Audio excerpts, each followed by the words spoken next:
ॐ कृष्णाय वासुदेवाय हरे परमात्मने प्रणतक्लेशनाशाय गोविन्दाय नमो नमः।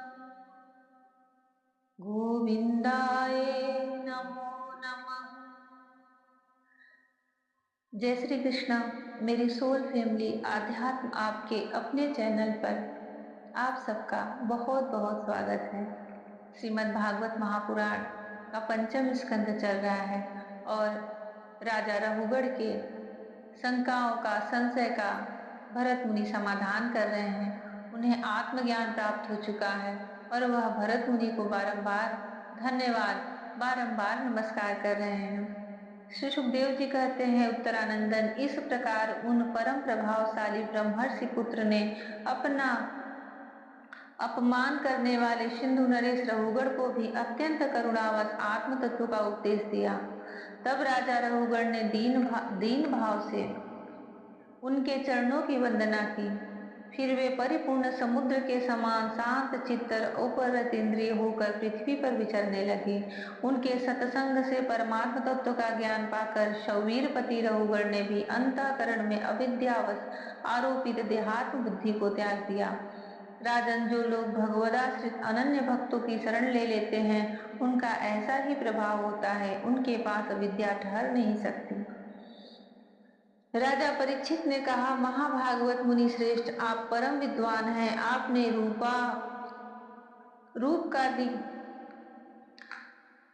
रूपकादि के द्वारा अप्रत्यक्ष रूप से जीव के जिस संसार रूप मार्ग का वर्णन किया है, उस विषय की कल्पना विवेकी पुरुष की बुद्धि ने की है। वह अल्प बुद्धि वाले पुरुषों की समझ में सुगमता से नहीं आ सकता।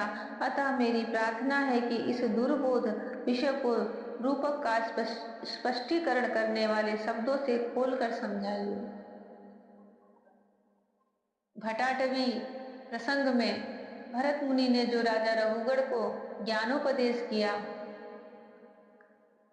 परीक्षित कह रहे हैं कि इसे बुद्धि लोग ही समझ सकते हैं। जो बुद्धि से युक्त हैं, जो अल्प बुद्धि वाले हैं, वह इसको स्पष्ट नहीं समझ सकते। इसलिए आप इस रूपक का स्पष्टीकरण जिन शब्दों से हो वैसे खोलकर समझाइए। श्री सुखदेव जी भटाटवी का स्पष्टीकरण और आत्मज्ञान का उपदेश राजा परीक्षित को दे रहे हैं।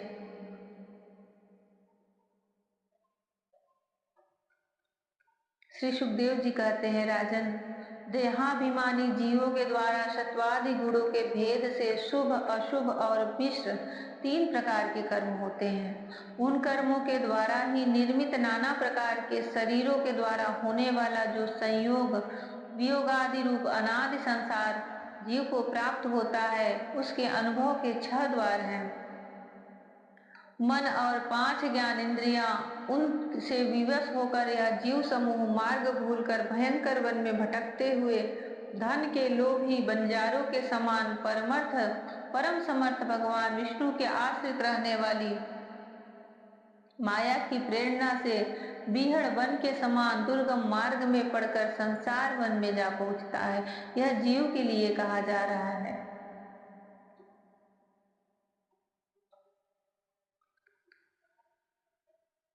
यह वन शमशान के समान अत्यंत अशुभ है। इसमें भटकते हुए उसे अपने शरीर से किए हुए कर्मों का फल भोगना पड़ता है।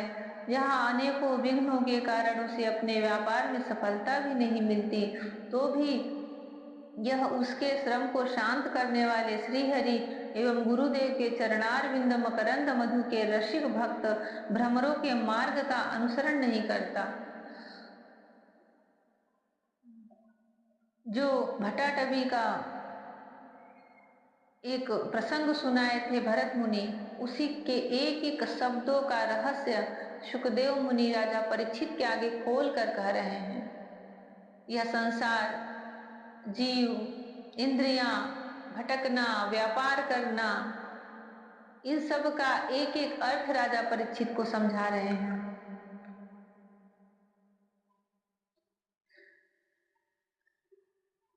इस संसार वन में मन सहित 6 इंद्रियां ही अपने कर्मों की दृष्टि से डाकुओं के समान हैं।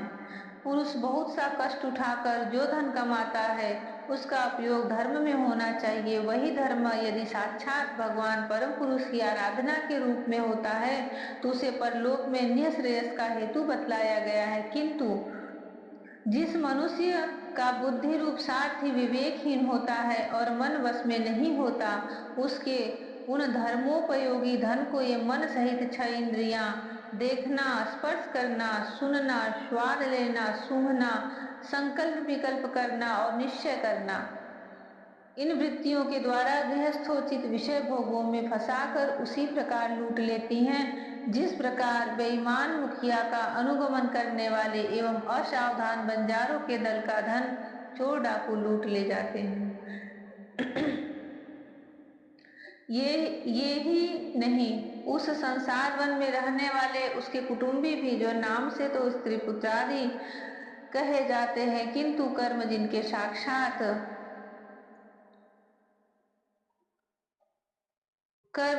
साक्षात भेड़ियों और गीदड़ों के समान होते हैं, उस अर्थ लोलुप कुटुंबी के धन को उसकी इच्छा न रहने पर भी उसके देखते देखते इस प्रकार छीन ले जाते हैं जैसे भेड़िए गडेरियों से सुरक्षित भेड़ों को उठा ले जाते हैं। जिस प्रकार यदि किसी खेत के बीजों को अग्नि द्वारा जला न दिया गया हो तो प्रतिवर्ष जोतने पर भी खेती का समय आने पर वह फिर झाड़ झंखाड़ लता और तृण आदि से गहन हो जाता है, उसी प्रकार यह गृहस्थाश्रम भी कर्म भूमि है। इसमें भी कर्मों का सर्वथा उच्छेद कभी नहीं होता क्योंकि यह घर कामनाओं की पिटारी है। उस गृहस्थाश्रम में आसक्त हुए व्यक्ति के धन रूप बाहरी प्राणों को डांस और मच्छरों के समान नीच पुरुषों से तथा टिड्डी पक्षी चोर चूहे आदि से क्षति पहुंचती रहती है। कभी इस मार्ग में भटकते भटकते यह विद्या कामना और कर्मों से कलुषित हुए अपने चित्त से दृष्टि दोष के कारण इस मर्त लोक को जो गंधर्व नगर के समान अशत है सत्य समझने लगता है। फिर खान पान और स्त्री प्रसंग आदि व्यसनों में फंसकर मृग तृष्णा के समान मिथ्या विषयों की ओर दौड़ने लगता है। कभी बुद्धि के रजोगुण से प्रभावित होने पर सारे अनर्थों की जड़ अग्नि के मल रूप सोने को ही सुख साधन समझकर उसे पाने के लिए ललायत हो इस प्रकार दौड़ धूप करने लगता है जैसे वन में जाड़े से ठिठुरता हुआ पुरुष अग्नि के लिए व्याकुल होकर उन्मुख पिशाच की अगिया बेताल की ओर उसे आग समझकर दौड़े। कभी शरीर को जीवित रखने वाले घर अन्न जल और धन आदि में अभिनिवेश करके इस संसारारण्य में इधर उधर दौड़ धूप करता रहता है। कभी बवंडर के समान आंखों में धूल झोंक देने वाली तो कभी तत्काल रागान्ध सा होकर सत्पुरुषों की मर्यादा का भी विचार नहीं करता। उस समय नेत्रों में रजोगुण की धूल भर जाने से बुद्धि ऐसी मलिन हो जाती है कि अपने कर्मों के साक्षी दिशाओं के देवताओं को भी भुला देता है। कभी अपने अपने आप को ही एकाध बार विषयों का मिथ्यात्व जान लेने पर भी अनादिकाल से देह में आत्म बुद्धि रहने से विवेक बुद्धि नष्ट हो जाने के कारण उन मरीचि का तुल्य विषयों की ओर ही फिर से दौड़ने लगता है।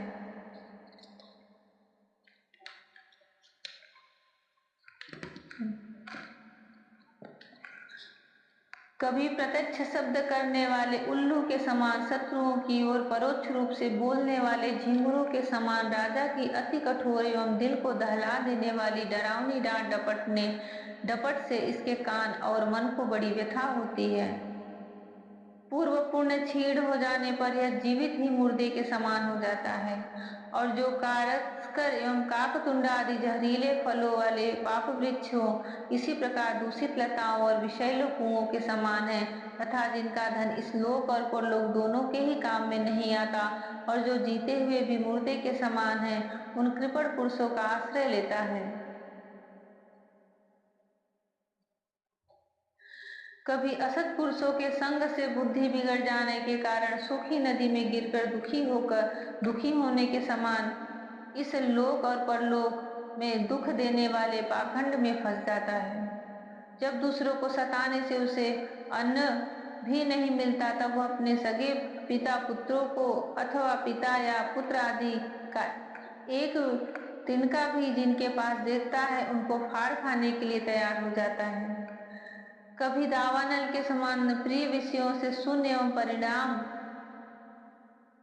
में दुखमय घर में पहुंचता है तो वहां इष्टजनों के वियोग आदि से उसके शोक की आग भड़क उठती है, उससे संतप्त होकर बहुत ही खिन्न होने लगता है। यह सब जीव के लिए बोल रहे हैं कि जीव जब जब जन्म लेता है उसके साथ ऐसे ही यह चक्कर, संसार का चक्कर चलता रहता है।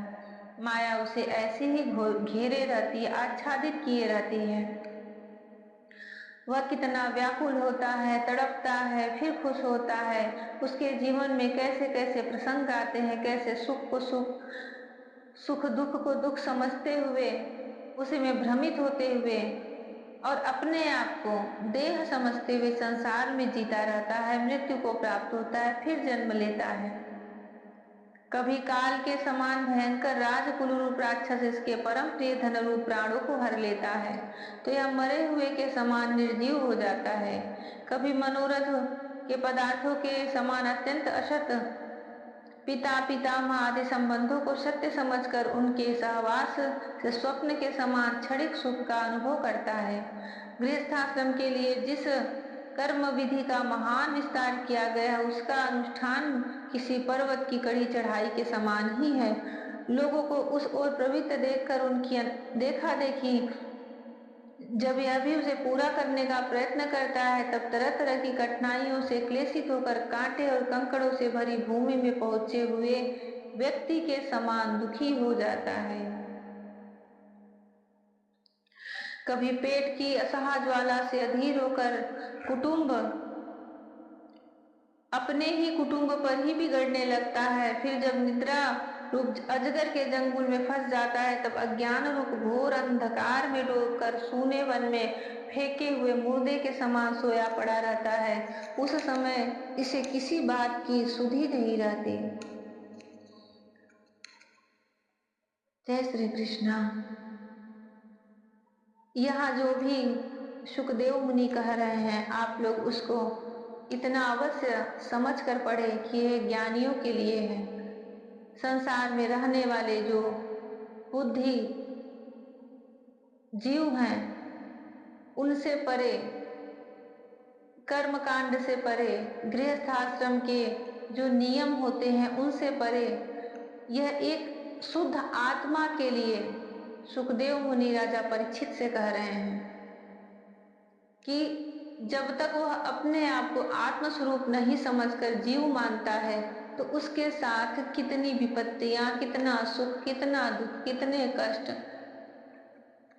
और उसके जीवन में क्या क्या चलता है और क्या क्या वह अनुभव करता रहता है। और इसको इस ज्ञान को एक बंजारे का दल बता करके जैसे जंगल में भटकते हैं, उसी तरह भरत ने रहुगढ़ को सुनाया था। उसका अर्थ राजा परीक्षित सुनना चाह रहे थे। यह आत्म तत्व, आत्म ज्ञान का उपदेश है। इसमें सुखदेव मुनि राजा परीक्षित से कह रहे हैं कि जब तक हम अपने आत्म को भूल करके जीव मानते हैं, तो हमारे जीवन में ऐसी ही विपत्तियां और ऐसा ही जीवन चलता है। कभी स्वप्न के समान सब अच्छा दिखता है, कभी रोता है, कभी हंसता है, कभी कोई उसे छल ले जाते हैं, कभी वह किसी को दुख देता है, और यह क्रम चलता ही रहता है। यहाँ यह नहीं बताया जा रहा है कि वह अच्छा है तो लोग बुरे हैं।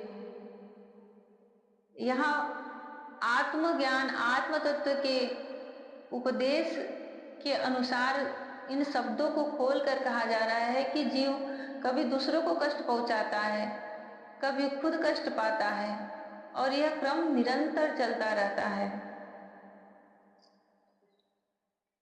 जब भी ऐसे प्रसंग आए तो उसको तटस्थ होकर के सुनना चाहिए, एक आत्म स्वरूप में स्थित होकर के सुनना चाहिए। भगवान श्री कृष्ण श्रीमद् भागवत महापुराण के शब्दों के गूढ़ रहस्य को समझने का सब पर अपनी कृपा दें कि बुद्धि से हम उसके अर्थों को समझ सके और उनके भाव को समझ सके, उस ज्ञान को समझ सके कि वो हमें क्या बताना चाह रहे हैं।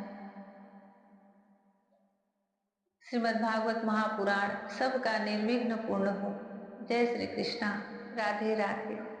जय श्री कृष्णा। हरि ओम।